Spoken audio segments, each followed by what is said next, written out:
वैसे तो कहा जाता है कि भगवान ने किसी को गरीब नहीं बनाया, हर किसी को इतना जरूर दिया है कि वो अपना जीवन यापन कर सके। और अगर किसी को ज़रूरत से कम भी दिया है तो उसके लिए ऊपर वाला कुछ ना कुछ ऐसा इंतजाम कर देता है कि उसका जीवन चलता जाता है।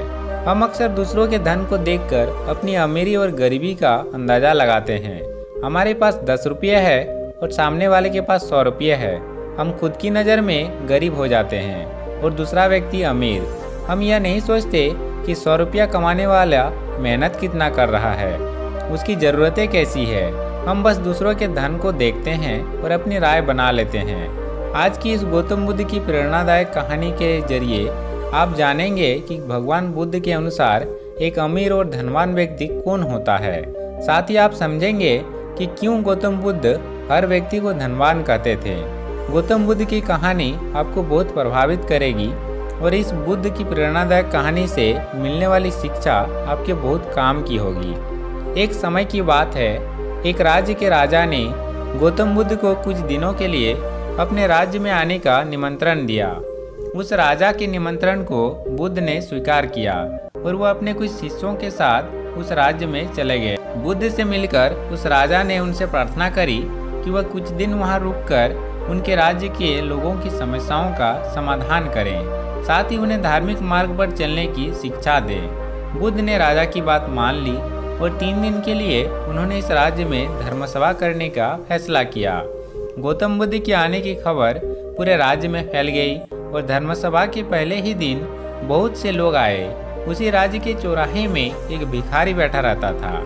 उसे भी गौतम बुद्ध के आने की खबर थी, लेकिन वो सोचने लगा कि धर्मसभा में जाकर मुझे क्या मिलेगा, यही बैठा रहता हूँ। जैसे जैसे लोग आएंगे वो मुझे भीख में कुछ ना कुछ देकर ही जाएंगे।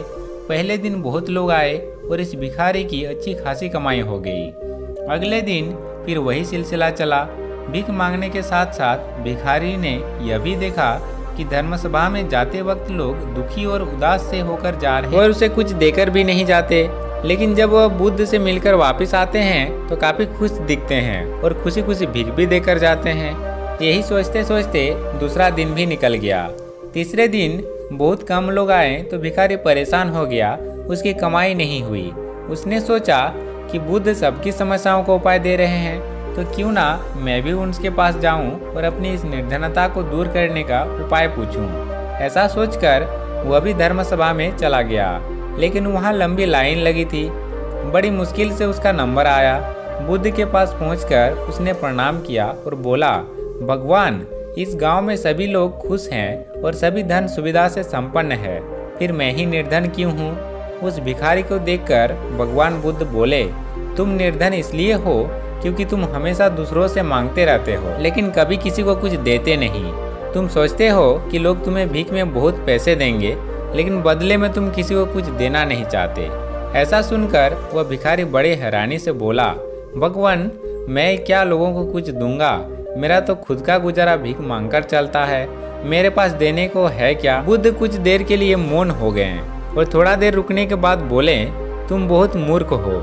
किसी को देने के लिए या दूसरों के साथ बांटने के लिए ऊपर वाला ने तुम्हें और हम सभी को बहुत कुछ दिए हैं। मुस्कुराहट दी है जिसे तुम दूसरों के साथ बांटकर उनमें आशा और उम्मीद जगा सकते हो। आवाज़ दी है जिससे तुम मीठे शब्द बोलकर लोगों की तारीफ कर सकते हो। 2 हाथ दिए हैं जिनसे तुम दूसरों की मदद कर सकते हो। एक स्वस्थ शरीर दिया है जिससे तुम भीख न मांगकर मेहनत का काम कर सकते हो। ऊपर वाले ने जिसको यह चीज़ें बिना किसी कमी के दी है वो कभी निर्धन नहीं हो सकता। तुम निर्धन तो बस अपनी सोच की वजह से हो। जैसे जैसे तुम इस सोच से बाहर निकलोगे, तुम खुद को दूसरों से जितना अमीर समझने लगोगे और तुम्हारा जीवन भी सुधर जाएगा। दूसरों की खुशी देखकर उनसे अपनी तुलना मत करो। ऊपर वाले ने हर किसी को धनी बनाया है, बस ज़रूरत है तो अपनी सोच को सुधारने की।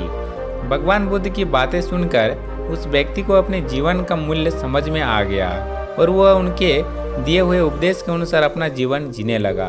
आशा करते हैं यह वीडियो आप लोगों को अच्छा लगा होगा। अच्छा लगा तो लाइक, शेयर, सब्सक्राइब जरूर कीजिएगा। धन्यवाद।